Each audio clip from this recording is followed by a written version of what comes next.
1769. Napoleon Bonaparte was not born into an empire. He was born into a fragile island struggling under new rulers. Corsica had only recently been taken by France from the Republic of Genoa. The island was restless, proud, and resistant to outside control. Napoleon's family belonged to the lower Corsican nobility, respected locally, but far from powerful in the wider European world. His father, Carlo Bonaparte, understood something important. Corsica could not give his son a future. France might.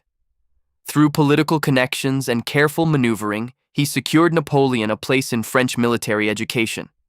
For a boy from a small Mediterranean island, it was a doorway into the heart of European power. Napoleon left Corsica as a child and entered a world that did not welcome him. At the military school of Brienne in mainland France, he was an outsider. He spoke French poorly. His accent was heavy. His manners were different.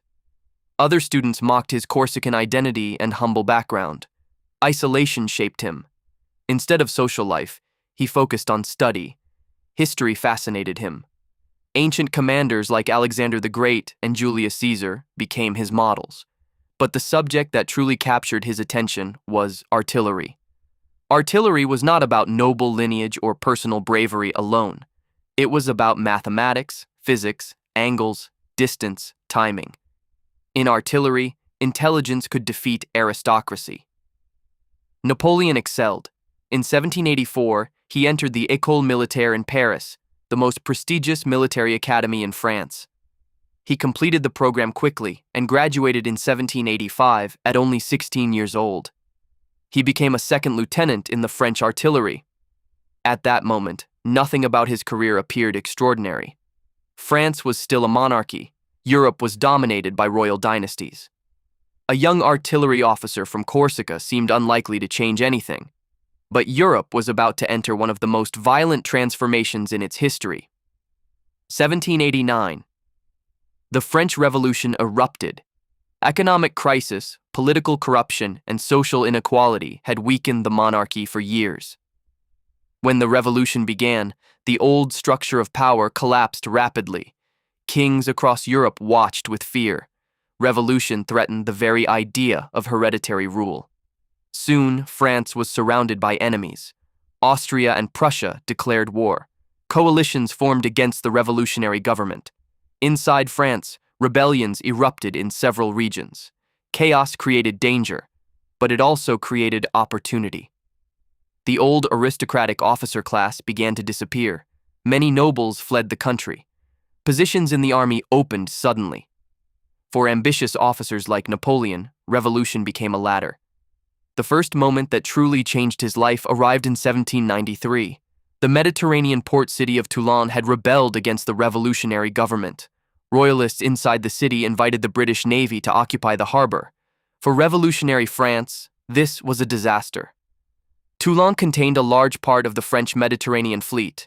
If the British held the port, they could dominate the entire region. The revolutionary army surrounded the city and began a siege. But the siege quickly turned into confusion. Commanders disagreed. Plans failed. Weeks passed with little progress. Napoleon, still a relatively unknown artillery officer, studied the battlefield carefully. He saw something others had missed. The key to Toulon was not the city walls. The key was the high ground overlooking the harbor. If artillery controlled those hills, the British fleet would be exposed. Napoleon proposed concentrating artillery batteries on those positions. At first, his ideas were ignored, but as the siege continued to fail, his plan was finally accepted. He reorganized the artillery. Cannons were dragged into position across the surrounding hills. Carefully coordinated fire began targeting British ships and defensive forts. Gradually, the harbor became impossible to defend. In December 1793, the British fleet withdrew. Toulon fell to the Revolutionary Army. Napoleon was 24 years old. The victory transformed his career. He was promoted to brigadier general. More importantly, his name began circulating in political and military circles in Paris. He was seen as a commander who could impose order on chaos. But revolutionary France remained unstable. In 1794, the Reign of Terror collapsed with the fall of Robespierre. Political alliances shifted overnight. Napoleon himself was briefly arrested because of his connections to certain revolutionary figures. For a moment, his career nearly ended, but he was released, and survival during the revolution required flexibility. Napoleon adapted. In 1795, another crisis shook Paris. Royalist forces attempted to overthrow the revolutionary government. Thousands of armed insurgents marched toward the center of the capital. The government needed someone willing to stop the uprising quickly. Napoleon accepted the responsibility. He positioned artillery directly in the streets of Paris. When the royalist columns advanced, he ordered grape shot fired into them.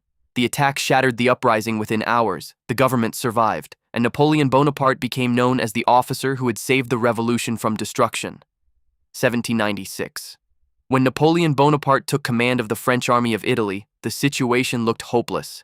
The army he inherited was poor, exhausted, and badly supplied.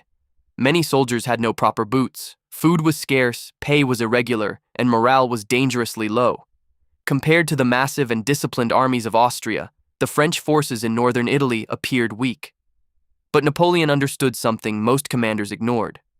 War was not only about numbers. It was about speed, coordination, and striking the enemy before he could organize. The Austrian strategy depended on several separate armies operating in northern Italy. Each force expected to coordinate with the others and crush the French through combined pressure. Napoleon saw the flaw immediately. If those armies could be separated before they united, each could be defeated individually. Instead of moving slowly and defensively, he moved with extreme speed. In April 1796, the campaign began. The first target was the Sardinian army positioned between the French forces and Austria. Napoleon attacked aggressively through the mountain passes of northern Italy. Within days, the French defeated the Sardinians in a series of rapid engagements. The Kingdom of Sardinia quickly sued for peace and withdrew from the war. This victory opened the road toward the Austrian forces in Lombardy. Napoleon pushed forward without pause. His soldiers marched long distances, often surviving on captured supplies. The campaign depended on constant motion. Austrian commanders struggled to predict his movements. One of the most important early confrontations occurred at the Battle of Lodi in May 1796. The Austrian army attempted to retreat across the Adda River while protecting the bridge at the town of Lodi. French artillery bombarded the Austrian positions, while infantry prepared to advance across the bridge under heavy fire. The attack was extremely dangerous. For a moment, the French soldiers hesitated. Napoleon moved forward among them, encouraging the assault. Eventually, the French columns stormed across the bridge and forced the Austrians to retreat. Although the battle itself was not the largest of the campaign, it became legendary among Napoleon's soldiers. Many later said that Lodi was the moment when the army began to see Napoleon not only as a general, but as a leader capable of impossible victories. Soon after, Napoleon entered Milan. Northern Italy began to fall under French control. But Austria was not finished. New Austrian armies advanced repeatedly to challenge the French position.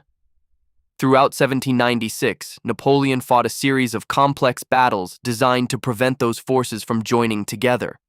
At Castiglione in August 1796, he defeated one Austrian army attempting to relieve the fortress of Mantua.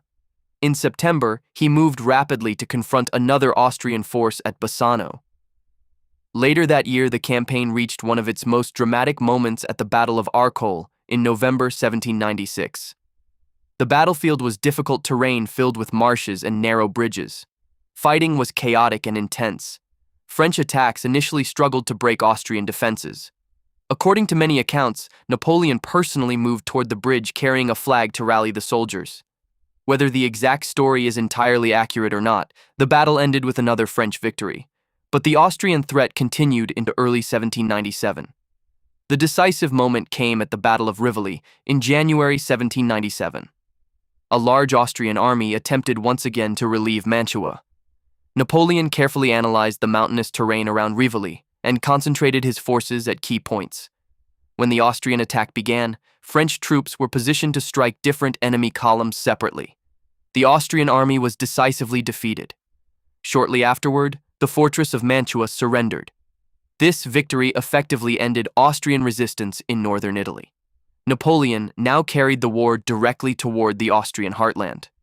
French armies advanced across the Alps toward Vienna. Faced with the possibility of invasion, Austria agreed to negotiations. The result was the Treaty of Campo Formio in October 1797. The treaty forced Austria to recognize French dominance in northern Italy and the expansion of French influence across several regions. For Napoleon personally, the consequences were enormous. He had transformed an underfunded army into a victorious force that defeated one of Europe's most powerful monarchies. He returned to France not only as a successful general, but as one of the most famous men in the country. Crowds celebrated his victories. Politicians admired him, but also feared his popularity.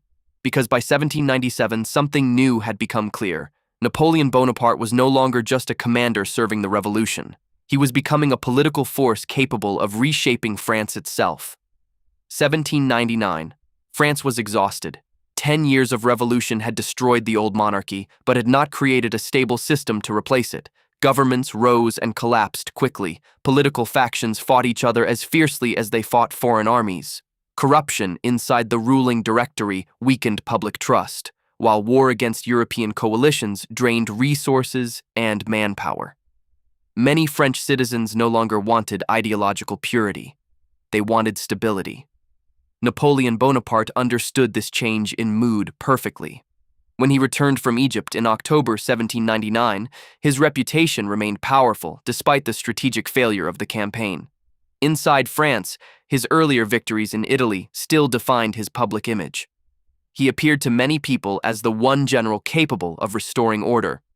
Several political figures within the government began quietly discussing a plan to replace the failing directory with a stronger executive authority. One of the key conspirators was Emmanuel Joseph Sieyès, a political thinker who had played an important role during the early revolution. Sieyès believed France needed a completely new political structure, but he needed a sword to protect that plan.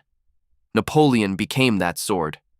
The coup took place during the French Revolutionary calendar date, known as 18 Brumaire, year 8th, corresponding to November 9, 1799. The operation was carefully staged. First, the legislative councils were persuaded to move their meeting location from Paris to the nearby Palace of Saint-Cloud under the pretext of security concerns. Troops loyal to Napoleon were assigned to guard the assemblies. Once the politicians were gathered away from the volatile streets of Paris, Napoleon appeared before them. His speech was not elegant. He accused the existing government of corruption and weakness. He claimed the revolution was in danger. Some deputies supported him, others resisted strongly. At one moment, Napoleon entered the chamber of the Council of 500 and faced open hostility.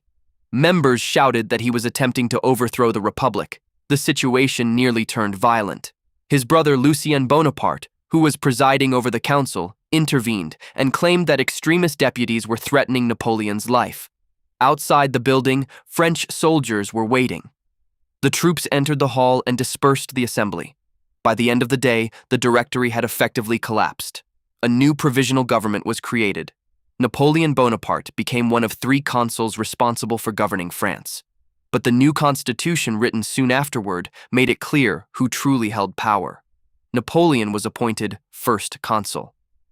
Unlike the other 2 consuls, he controlled the executive authority of the state. The transformation was dramatic. France had moved from revolutionary instability to centralized leadership under a single dominant figure. Napoleon immediately began reorganizing the government. Administrative authority across the country was centralized through appointed officials known as prefects. Financial stability followed with the creation of the Bank of France in 1800. Legal reform followed. A commission of legal experts worked to unify the fragmented system of laws that existed across France. Their work eventually produced the Civil Code of 1804, later known as the Napoleonic Code. It preserved several revolutionary principles, including legal equality for male citizens and protection of private property, but it also reinforced strong governmental authority and traditional family structures. Napoleon also sought reconciliation with the Catholic Church. In 1801, he negotiated the Concordat with Pope Pius VII. The agreement restored the public practice of Catholicism in France while keeping the Church under significant influence of the state. By 1802, Napoleon's authority had grown so strong that a national referendum approved making him first consul for life. The Republic technically still existed, but the concentration of power around Napoleon was becoming impossible to ignore. 1804. France had changed dramatically since the chaos of the early revolution. The country was politically stable, the administration was organized, and the army remained the most powerful military force on the European continent. Napoleon Bonaparte stood at the center of this new order. Officially, France was still a republic. In reality, Napoleon's authority already surpassed that of any elected leader. In May 1804, the French Senate approved the creation of a new political system. France would become an empire. Napoleon Bonaparte would become Emperor of the French. A national referendum confirmed the change. On December 2, 1804, the coronation ceremony took place inside Notre Dame Cathedral in Paris. Pope Pius VII traveled from Rome to attend. But the ceremony contained an extraordinary moment. Instead of allowing the Pope to place the crown on his head, Napoleon took the crown himself and crowned himself emperor. Then he crowned his wife, Josephine, empress. The gesture was symbolic and deliberate. It sent a message across Europe. Napoleon's authority did not come from the church or from ancient dynasties. It came from his own power.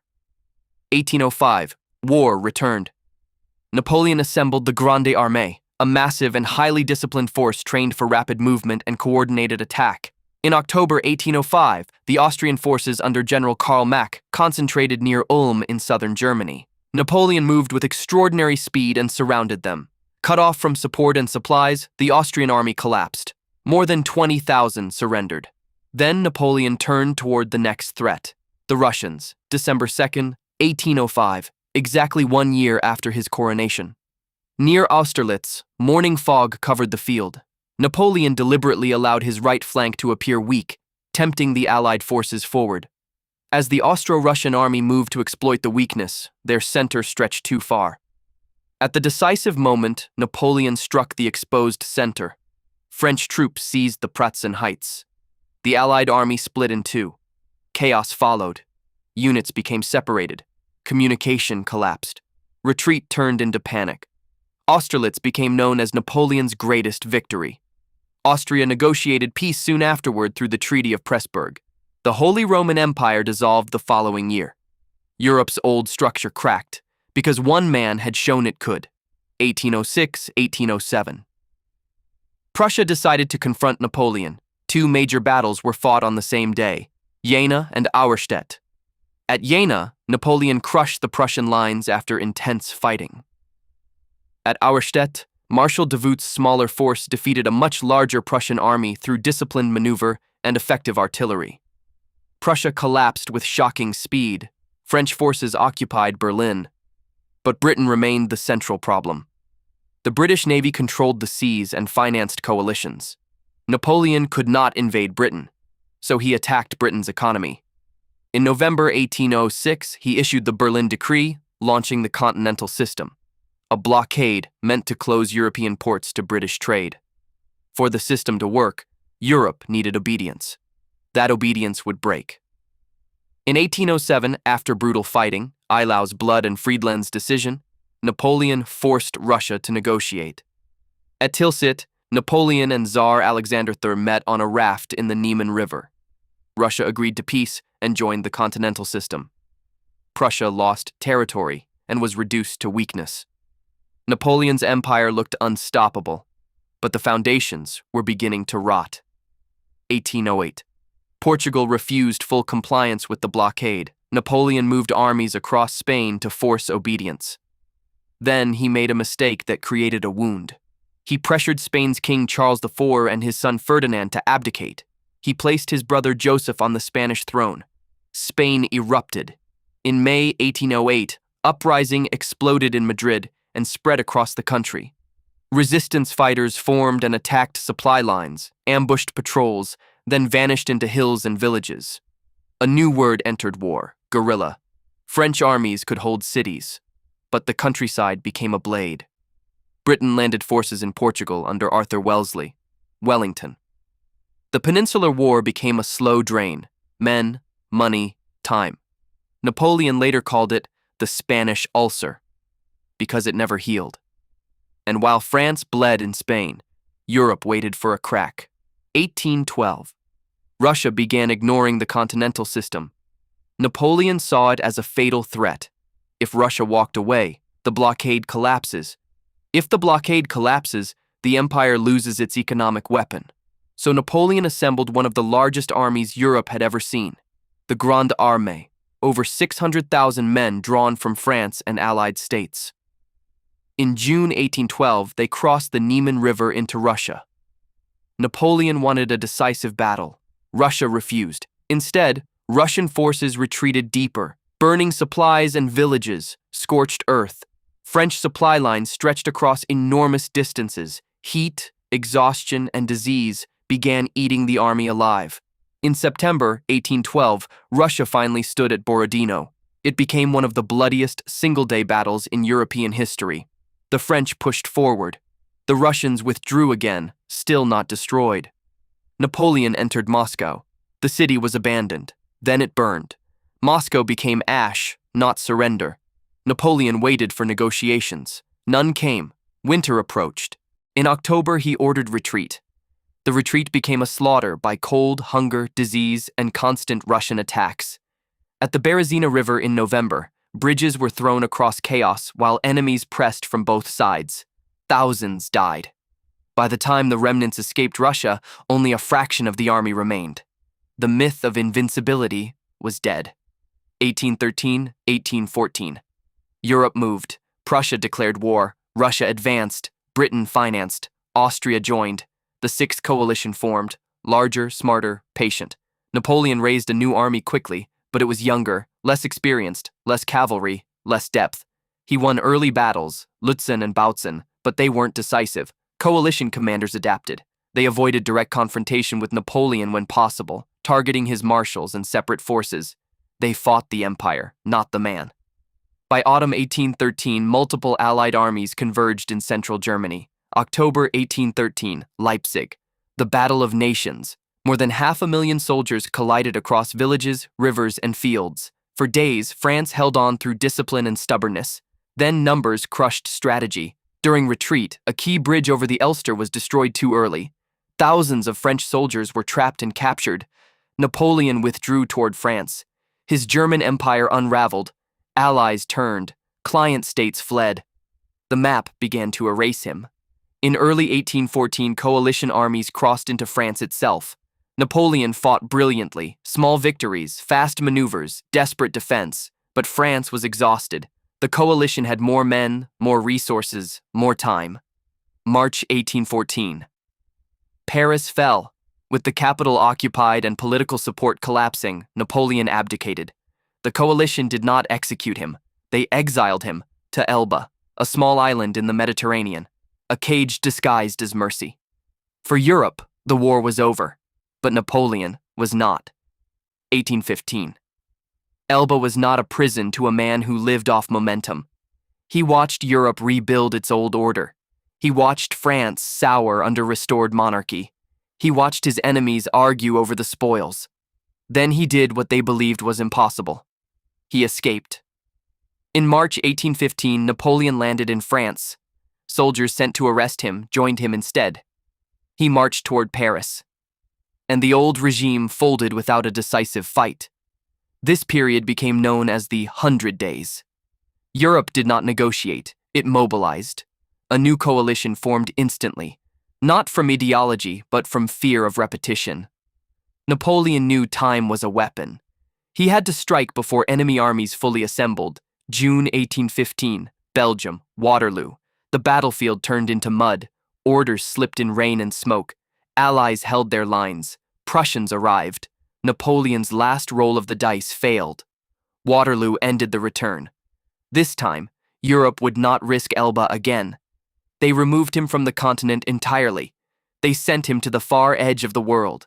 St. Helena, 1815-1821. Napoleon Bonaparte did not simply disappear after Waterloo.